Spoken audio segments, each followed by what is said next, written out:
Reporters को भी डांटते हैं, पत्रकारों को भी डांट देते हैं। पत्रकारों को तब डांटते हैं जब वो बिना, आप तो इतने देर से इंटरव्यू कर रहे हैं, कम से कम भाई बेसिक रिसर्च करके तो आओ। आप कह रहे हैं सम्राट चौधरी का आप एजुकेशनल क्वालिफिकेशन में बोल रहे हैं, अपना नहीं बता रहे हैं। मेरे भाई, हम यूनाइटेड नेशंस में 10 वर्ष काम किए हैं, तो यूनाइटेड नेशंस में फर्जी डिग्री लेके थोड़ी कोई नौकरी कर लेगा।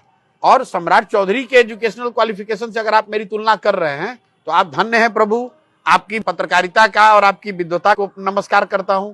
आप मेरे बारे में पूछिए, लेकिन आप ये कह रहे हैं कि सम्राट चौधरी का ऐसा है इसलिए आप भी बताइए, ये सवाल उत्तर के लायक नहीं है। इसलिए कभी कभी बोलना पड़ता है कि लोग कह रहे हैं भैया ये भी चोर है, तो आप अपना बता दीजिए। अपना बताया भाई, हमने 3 साल का बिना पूछे मैंने इनकम स्टेटमेंट जारी किया, कितना इनकम टैक्स दिया, कितना जीएसटी दिया, आपके पास, लेकिन जो भी हो पूरा उसका ब्यौरा जारी किया। और ये भी बताया कि जितना पैसा है 3 साल में जो भी पैसा कमाए सब जन स्वराज की इस व्यवस्था को बनाने के लिए डोनेट कर दिया।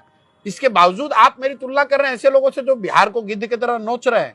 अरे हम बिहार में कुछ कर पाए या न कर पाए, हम लोग बिहार को कुछ देने आए हैं, यहाँ से कुछ लेने नहीं आए हैं। अपना जीवन में जो कुछ भी है, शरीर, संसाधन, बुद्धि, सब कुछ दांव पर लगाया है बिहार को सुधारने के लिए, कुछ लेने नहीं आए हैं। और आप पत्रकार हो सकते हैं, लेकिन आप भी कम से कम व्यक्ति तो हैं, ह्यूमन बीइंग तो हैं। इतनी संवेदना तो रखो कि भाई कोई आदमी प्रयास कर रहा है, आपका ये आकलन हो सकता है कि हम सफल ना हो, लेकिन इतनी संवेदना तो आपकी होनी चाहिए। और अगर नहीं है, हमारे प्रति ना हो, कम से कम बिहार के लोगों के प्रति तो होनी चाहिए कि देश का सबसे गरीब और पिछड़ा राज्य बिहार, वहां अगर कोई प्रयास कर रहा है, कम से कम उसका हौसला अफजाई नहीं कर रहे हो, मदद नहीं कर रहे हो, उसका टांग क्यों खींच रहे हो? इतनी सी बात है।